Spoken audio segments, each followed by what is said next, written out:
Type 5,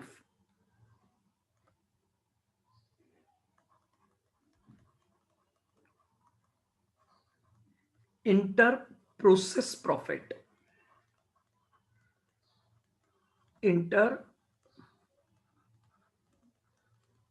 अच्छा, अब मेरी बात को बहुत ध्यान से सुनिएगा। According to your study material ये टॉपिक आपके मॉड्यूल में डिस्कस नहीं है, ये लास्ट टॉपिक बनता है इस चैप्टर का। मैं फिर आपको बता रहा हूं, as per your study material ये टॉपिक इन्होंने डिस्कस नहीं किया है, इसका कोई प्रैक्टिकल नहीं है, बट फिर भी ये बहुत इंपॉर्टेंट टॉपिक है। आईपीसीसी यानी सीए इंटर के एग्जाम्स में कई बार ये क्वेश्चन आ चुका है, इसलिए हम इसको भी कवर करेंगे ताकि अगर कल को कुछ नया पेपर में आता है तो हम रेडी रहें। ठीक है, बहुत आसान सा कॉन्सेप्ट है, इंटर प्रोसेस प्रॉफिट लिखेगा।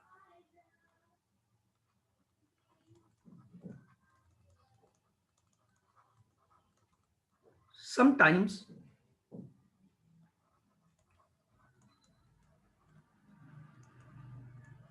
goods are transferred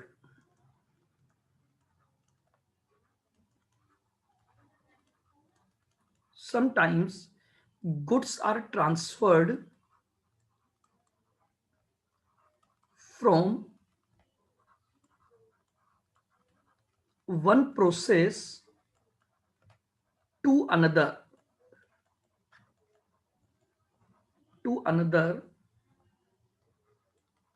at profit।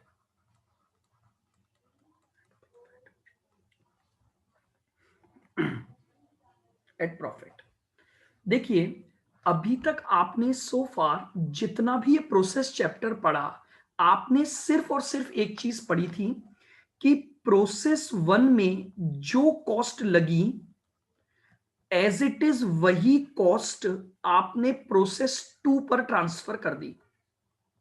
फिर प्रोसेस 2 की जो टोटल कॉस्ट आई एज इट इज इसी कॉस्ट पर वो प्रोडक्ट प्रोसेस 3 पर ट्रांसफर हो गया। सो फार आपने केवल ये डिस्कशन किया है। अब इस टॉपिक में मैं आपको क्या बता रहा हूं, प्रोसेस 1 जब प्रोसेस 2 को अपना आउटपुट ट्रांसफर करेगा तो वो कॉस्ट प्लस प्रॉफिट पर करेगा। यानी एक प्रोसेस से दूसरे प्रोसेस को गुड्स ट्रांसफर करते समय हम उसमें कुछ प्रॉफिट एलिमेंट भी ऐड कर देंगे। फिर इसी तरह से प्रोसेस 2 की जो टोटल कॉस्ट आएगी वो इसमें अपना कुछ प्रॉफिट ऐड करेगा, और उस प्रॉफिट को ऐड करने के बाद जो वैल्यू आएगी उस वैल्यू पर प्रोसेस 3 को गुड्स ट्रांसफर किया जाएगा।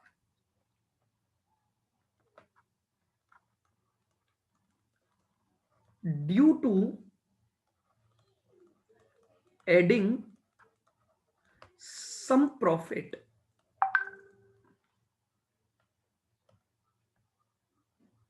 हाँ जी, due to adding some profit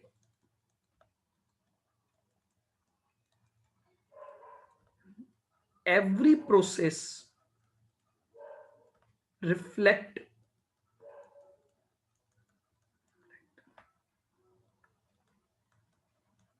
some profit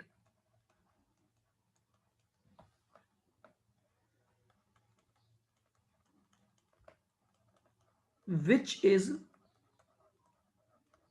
known as inter process profit.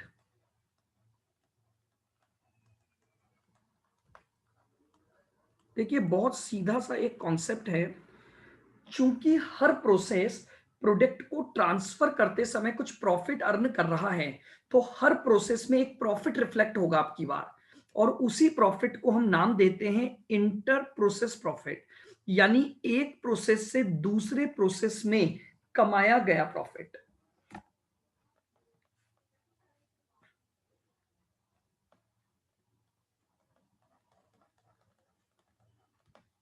This method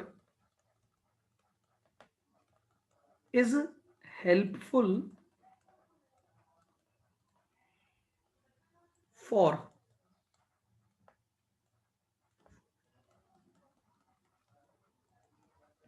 inter process comparison,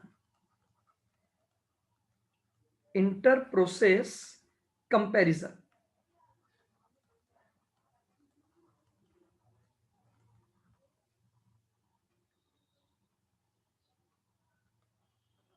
ध्यान से सुनना, ये मेथड बेसिकली क्यों लगाया जाता है।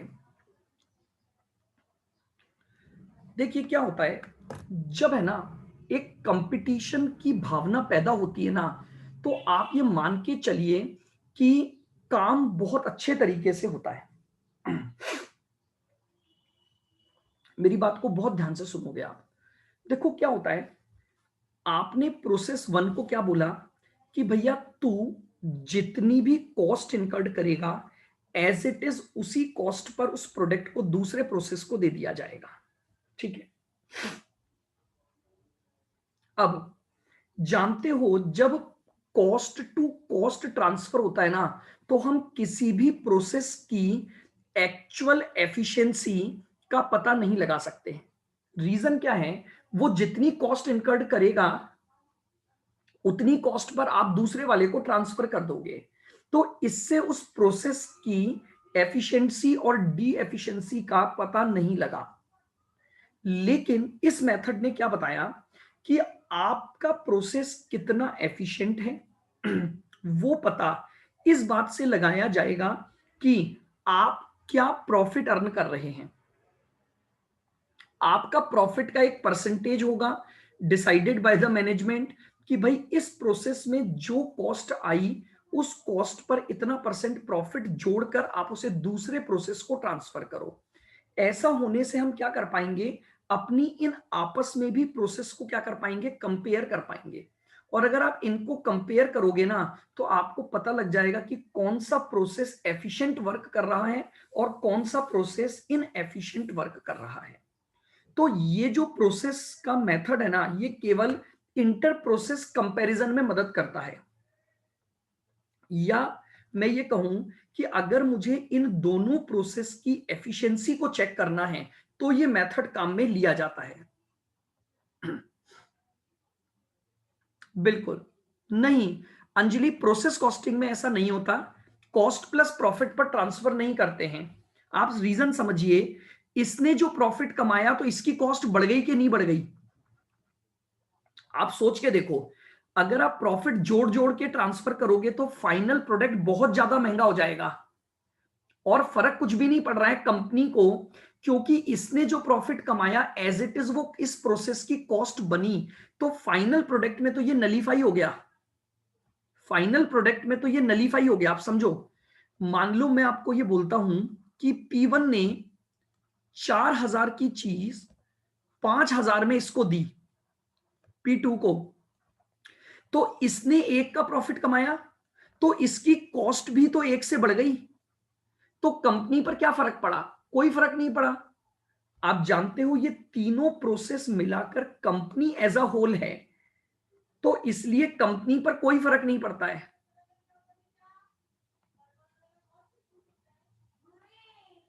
एंड में क्या देखते हो आप, प्रॉफिट केवल वो प्रोसेस कमाता है जिस प्रोसेस ने माल को बेचा है। आपने ये कहां देखा, एक प्रोसेस से दूसरे प्रोसेस में कैसे क्या फायदा है बताओ प्रॉफिट में ट्रांसफर करने का। आप समझो चीज को, इस प्रोसेस से अगर इस प्रोसेस पर आप ट्रांसफर एट प्रॉफिट भी कर रहे हो तो क्या फर्क पड़ेगा, ओवरऑल क्या फर्क पड़ जाएगा। इसने प्रॉफिट कमाया तो इसका प्रॉफिट कम हो गया ना, कंपनी पर क्या फर्क पड़ा ये बताओ मुझे आप। कंपनी पर कोई फर्क नहीं पड़ा।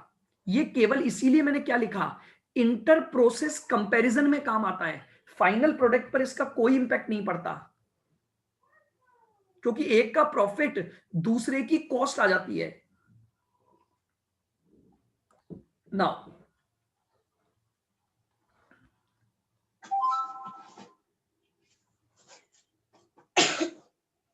लिखिए, whenever any process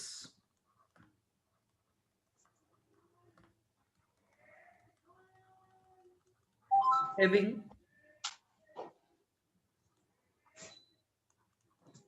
unsold stock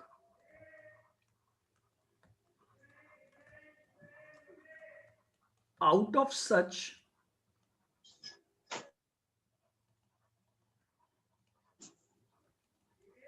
transferred goods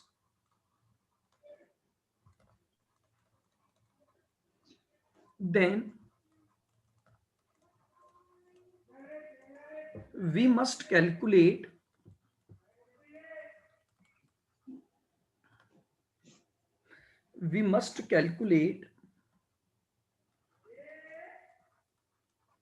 stock reserve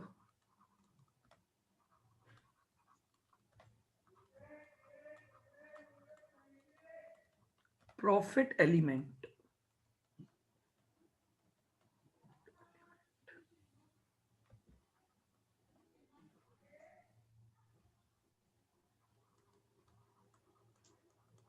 on such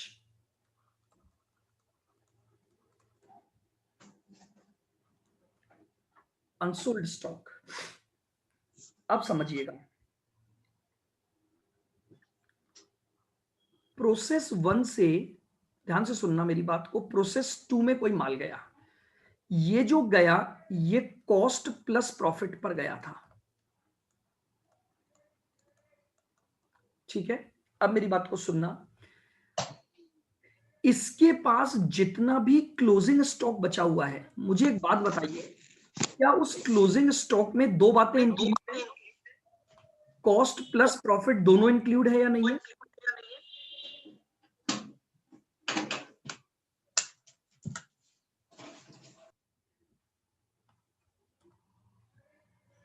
बहुत ध्यान से मेरी बात को सुनना। तो प्रोसेस 1 से प्रोसेस 2 में जब माल गया था तो वो कॉस्ट प्लस प्रॉफिट पर गया था। तो इसका मतलब अगर प्रोसेस 2 के पास कोई भी क्लोजिंग स्टॉक है तो उस वैल्यू में क्या जुड़ा हुआ होगा, कॉस्ट एंड प्रॉफिट जुड़ा हुआ होगा। तो इस प्रोसेस का ऑब्जेक्ट क्या है कि मुझे उस अनसोल्ड स्टॉक में क्या निकालना है, अनरियलाइज्ड प्रॉफिट या स्टॉक रिजर्व की कैलकुलेशन करनी है कि भाई कितना प्रॉफिट इंक्लूड है। सुना है कभी स्टॉक रिजर्व या अनरियलाइज्ड प्रॉफिट का नाम?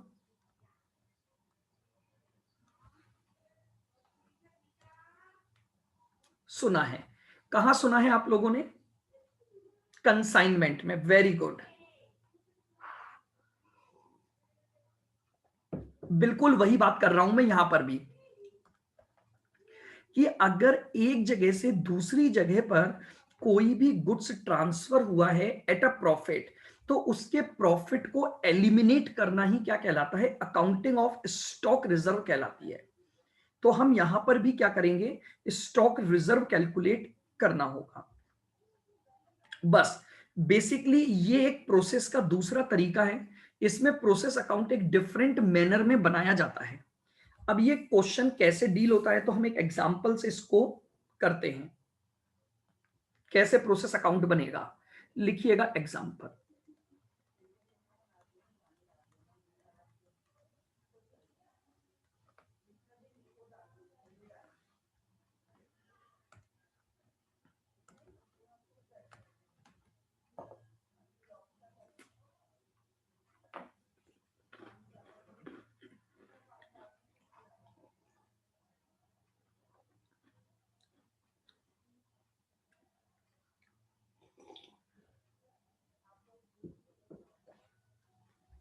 लिख लिया?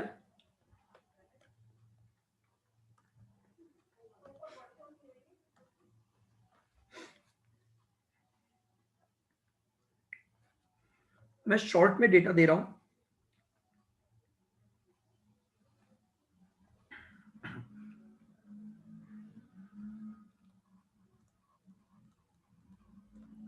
Goods are transferred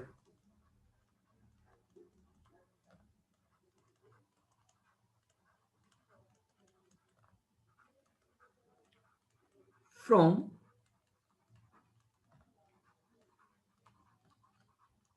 one process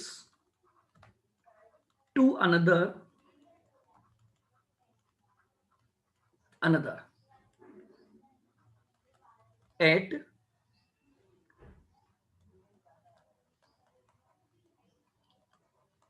cost plus 20% profit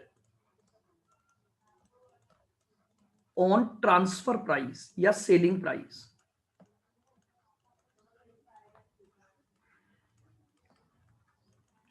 एक प्रोसेस से दूसरे प्रोसेस में जो गुड्स ट्रांसफर किया जाता है, वापस पीछे दिखाऊं, ये लो, वो किया जा रहा है कॉस्ट प्लस 20% प्रॉफिट, और प्रॉफिट सेल्स पर है, ट्रांसफर प्राइस मतलब सेल प्राइस।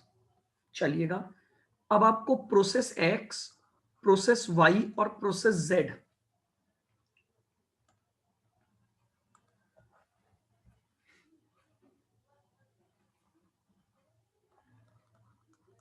डायरेक्ट मटेरियल की कॉस्ट दे रखी है 8,000, 12,000 और 4,000। डायरेक्ट लेबर 12, 8 और 16।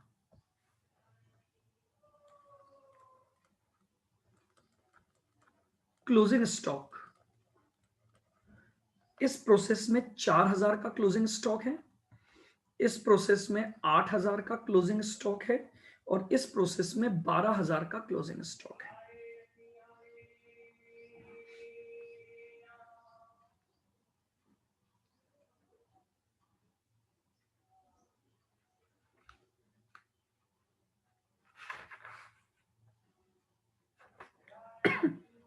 ठीक है, फिर एक लाइन दी हुई है, stock in each process, stock in each process is valued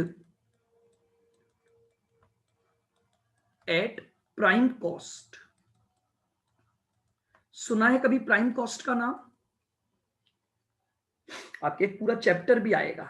prime cost का मतलब अभी मैं आपको यहां समझा देता हूं। प्राइम कॉस्ट होती है direct material plus direct labour.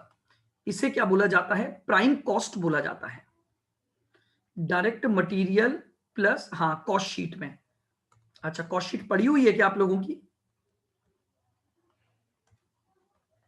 Foundation में?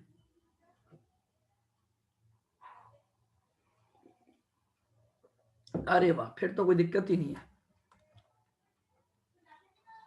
लीजिएगा,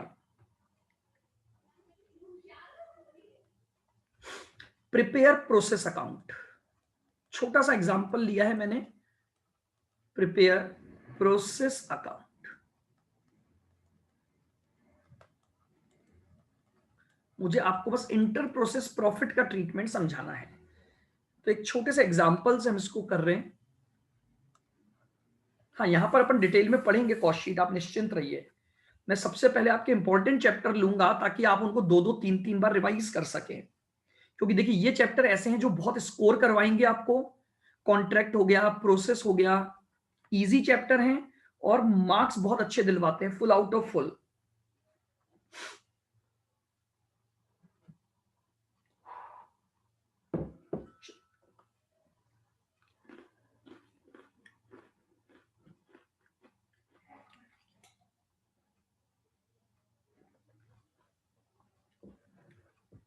देख लिया सभी ने?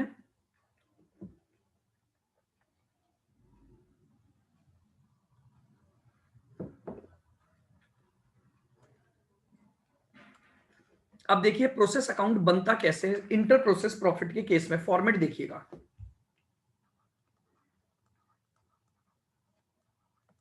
प्रोसेस एक्स अकाउंट,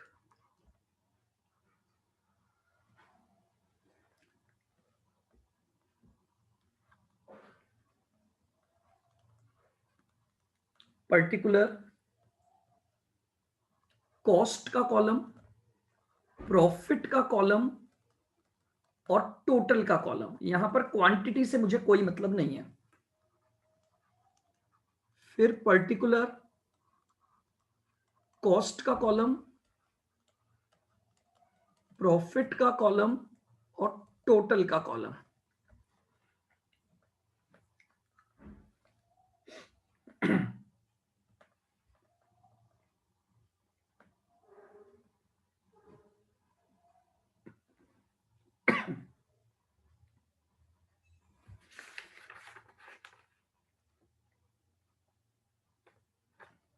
चलिएगा, सबसे पहले है to direct material. Direct material में मेरी 8,000 का खर्चा हुआ है। इसमें अभी कोई प्रॉफिट इंक्लूड नहीं है क्योंकि हम पहला प्रोसेस बना रहे हैं। टू डायरेक्ट लेबर, हमारी डायरेक्ट लेबर लगी है 12,000 की, कोई प्रॉफिट नहीं, ये 12,000। ये आपके पास प्राइम कॉस्ट आ गई।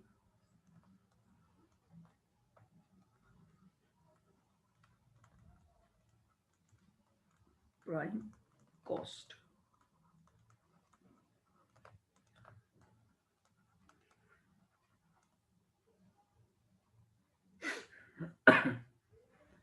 इसमें से माइनस कर देंगे closing stock.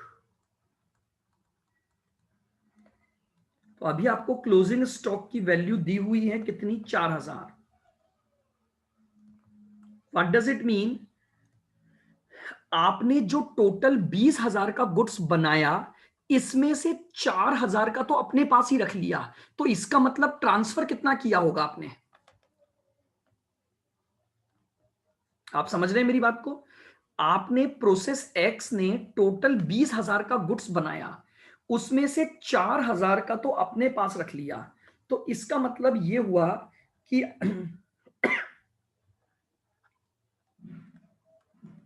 Cost of goods transferred आ गया। आपने 16,000 की वैल्यू का गुड्स ट्रांसफर किया होगा। बोलिए एग्री यहां तक? लेकिन आपने बेचते समय प्रॉफिट कमाया है, तो यहां पर प्लस करूंगा प्रॉफिट। बताइए प्रॉफिट कितना कमाया आपने? बेचते समय प्रॉफिट कितना कमाया? प्रॉफिट का अमाउंट निकाल के बताइए। आपको प्रॉफिट की रेट दे रखी है 20% ऑन ट्रांसफर प्राइस। ये तो आपके पास कॉस्ट है अभी, कैसे निकालोगे बताइए? 3,200 कैसे? देखो, मान लो मैं आपको ये बोल रहा हूं 16,000 का 20% थोड़ी निकालोगे। 16,000 आपकी कॉस्ट है और प्रॉफिट का परसेंटेज सेल वैल्यू पर है। Transfer price is just equal to sale value. तो कैसे निकालोगे? Let transfer price is equal to 100। तो इसमें आपका प्रॉफिट कितना हो गया? प्रॉफिट हो गया 20 का। तो इसका मतलब कॉस्ट कितनी बची? 80 की। करते थे ना बचपन में ऐसा? फाउंडेशन में ये तो किया ही होगा। सेल प्राइस को 100 मान लिया। अब ये कॉस्ट अगर 80 के बराबर है तो प्रॉफिट कितना होगा वो निकाल लो। तो 4,000 का प्रॉफिट आया। 4,000 का प्रॉफिट आ गया। ठीक है अंजलि, याद आ गया?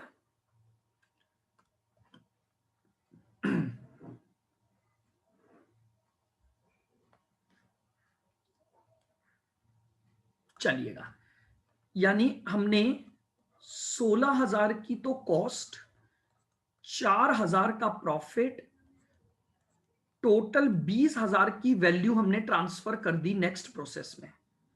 तो यहां लिख दीजिए by process Y. By process Y account 16,000 की कॉस्ट, 4,000 का प्रॉफिट, टोटल वैल्यू 20,000। ये लीजिए, ये मेरा पहला प्रोसेस अकाउंट बन गया इंटर प्रोसेस प्रॉफिट का।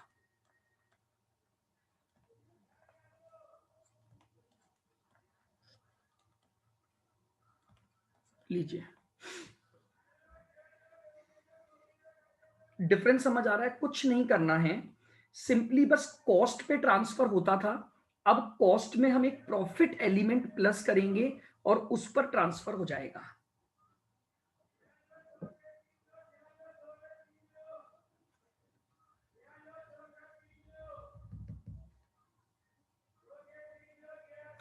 बना लिया सबने?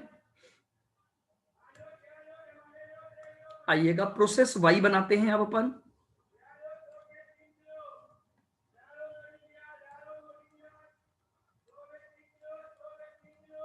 सर बैक करना है एक बार।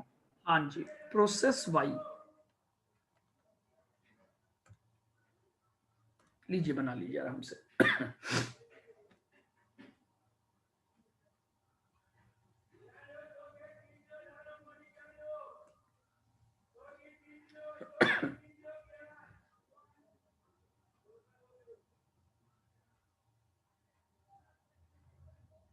चलूं आगे? चलिए,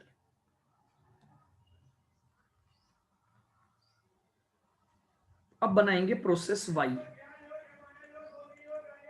पर्टिकुलर कॉस्ट।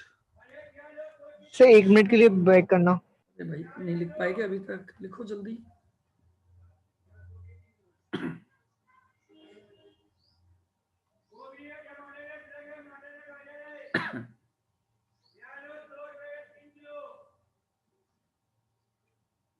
Done sir. और टोटल पर्टिकुलर कॉस्ट प्रॉफिट और total to process X. Process X से 16,000 की कॉस्ट, 4,000 का प्रॉफिट और टोटल वैल्यू मिली 20,000। To direct material. बताइए, प्रोसेस वाई में आपका डायरेक्ट मटेरियल लग रहा था 12,000, तो ये आपके पास 12,000 की मटेरियल कॉस्ट हुई। टू डायरेक्ट लेबर, ये आपके पास लग रही थी 8,000। 8,000 की वैल्यू आ जाएगी, ये लीजिए।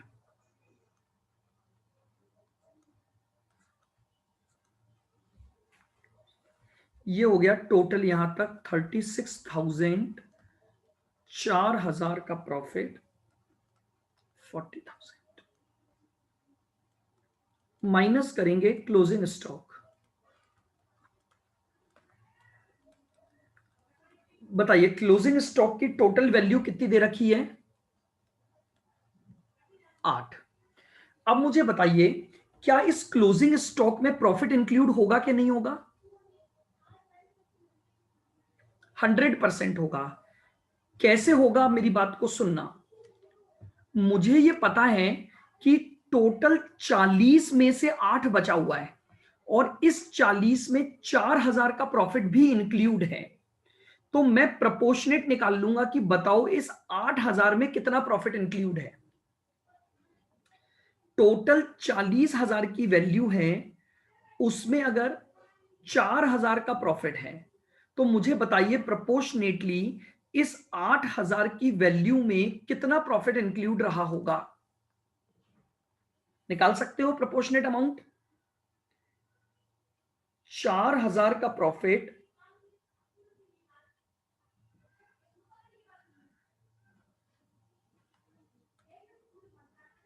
1,600 होगा। 40,000 का केवल 10% होता है 4,000, तो 8,000 का 10% 1,600 कैसे हो सकता है? ध्यान से करो चीजों की कैलकुलेशन। 800 होगा, बिल्कुल ठीक। 800 तो इसमें प्रॉफिट है और 7,200 की वैल्यू है। प्रोपोर्शनेट निकाल लो, अगर कोई भी दिक्कत आती है तो। 4,000 का प्रॉफिट अगर 40,000 की वैल्यू पर है तो 8,000 की वैल्यू का प्रॉफिट कितना होगा? लीजिए, ये वैल्यू आ गई मेरे पास, माइनस कर दीजिए। 36,000 माइनस 7,200, 28,800, यहां 32, 32,000।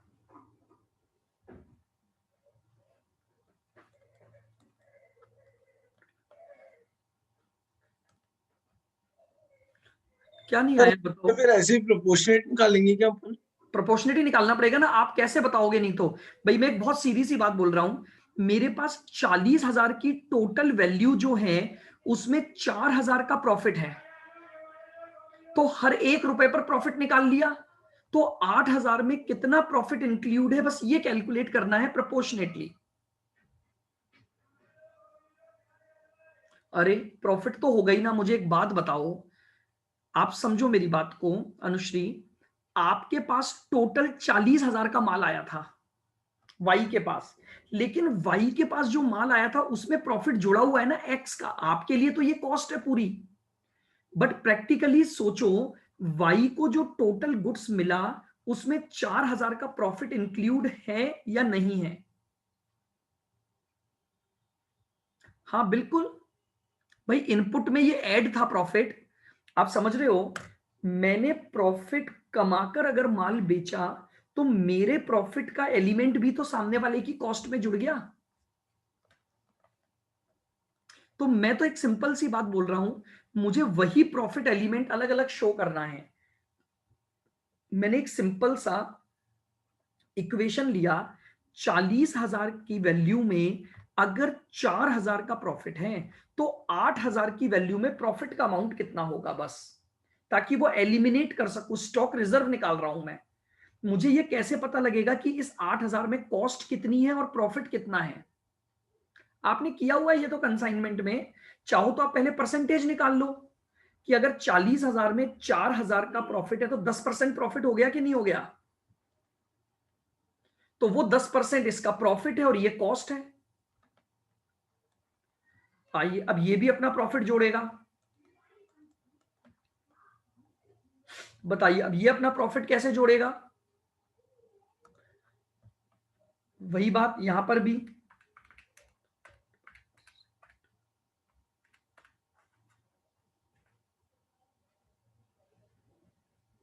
देखिएगा, इसके लिए कॉस्ट है 32,000, ये 32,000 80% को बता रहा है कि नहीं बता रहा है?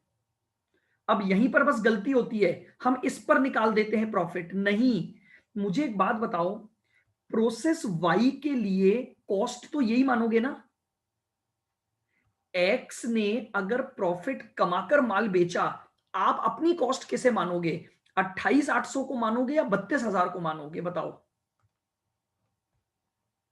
ये गलती एग्जाम में बहुत ज्यादा होती है, हम प्रॉफिट का परसेंटेज इस पर निकाल देंगे, गलत हो जाएगा। प्रोसेस वाई के लिए तो कॉस्ट 32,000 है पूरी, तो प्रॉफिट निकालो, तो कॉस्ट में कुछ नहीं, 8,000 का प्रॉफिट और ये 8,000।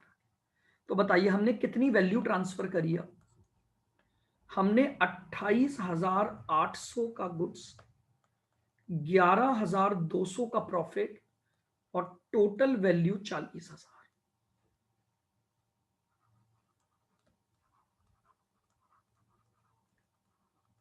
बाय प्रोसेस जेड अकाउंट, ये लीजिए, ये मेरा सेकंड बन गया।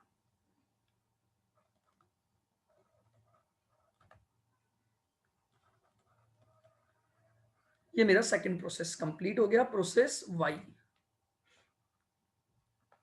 बिल्कुल बिल्कुल, इसकी कॉस्ट वही होगी और प्रॉफिट इंक्रीज हो जाएगा, बिल्कुल यही चीज ध्यान रखो, कॉस्ट इसे माना जाएगा।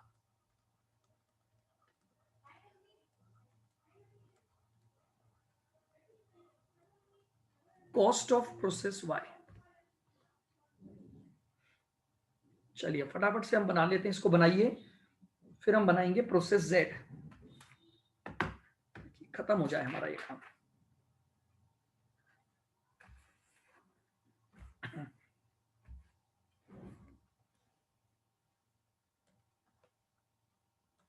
डन।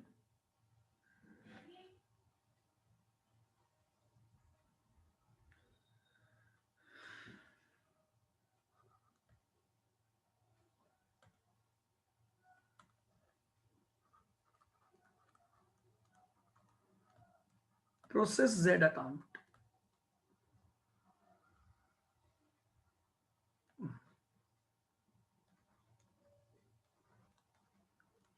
पर्टिकुलर कॉस्ट, प्रॉफिट और टोटल। पर्टिकुलर कॉस्ट, प्रॉफिट और टोटल।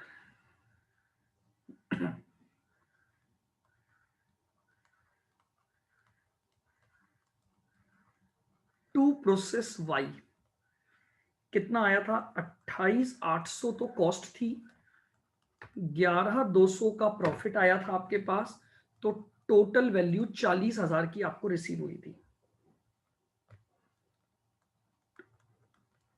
बताइए प्रोसेस जेड में मटेरियल की कॉस्ट कितनी लग रही थी आपकी?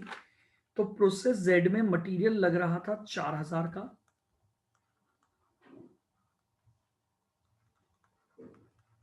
टू डायरेक्ट लेबर आपकी थी 16,000,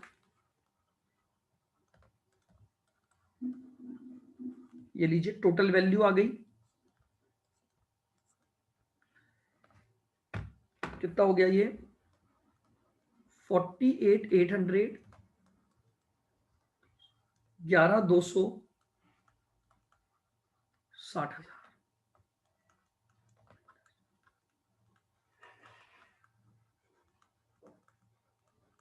क्लोजिंग स्टॉक, बताइए क्लोजिंग स्टॉक की टोटल वैल्यू दे रखी है 12, प्रॉफिट अलग करना है, कैसे करूंगा बताइए? क्या इक्वेशन से कर दूंगा? अगर 11,200 का प्रॉफिट 60,000 के ऊपर कमाया गया है तो 12,000 का प्रॉफिट एलिमेंट कितना होगा? 11,200 divided by 60,000 into 12,000, that is 2240।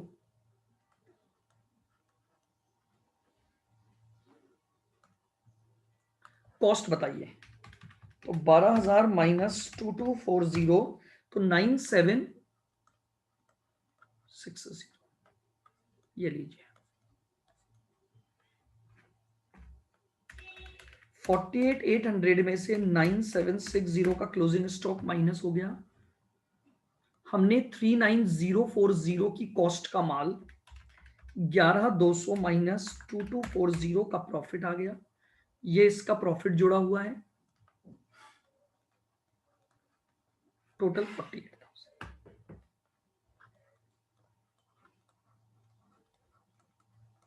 Profit बताइए कैसे निकालोगे? वापस वही, ये जो 48,000 है ये 80% हुआ भाई, ट्रांसफर प्राइस 100, 20 का प्रॉफिट, तो 48,000 की जो कॉस्ट है वो 80% है, तो 48,000 की कॉस्ट अगर 80% है तो प्रॉफिट आपका हो गया 12,000 का।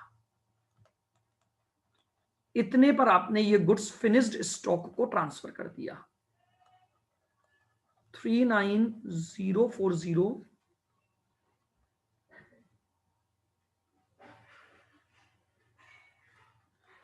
20,960,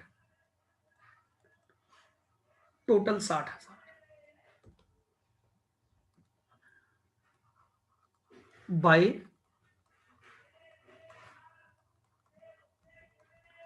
फिनिश्ड गुड्स अकाउंट। अब आपका ये अकाउंट कंप्लीट हो गया। 39,040, 20,960 और टोटल 60,000।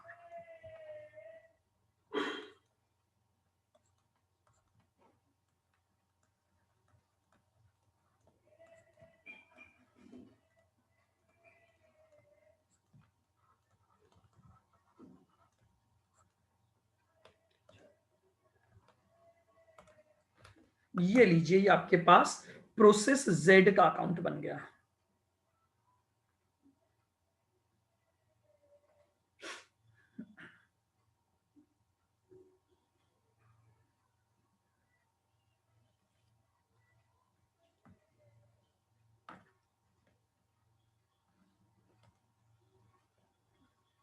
तो ये एक टॉपिक है, मैं आपको फिर बता रहा हूं, not discussed in your study material but can be asked in exam. और बहुत सिंपल सा कॉन्सेप्ट है, बस एक प्रोसेस से दूसरे प्रोसेस में जो गुड्स ट्रांसफर हो रहा है वो एट अ प्रॉफिट ट्रांसफर होगा। तो इस तरीके से हम अपना प्रोसेस अकाउंट बनाएंगे।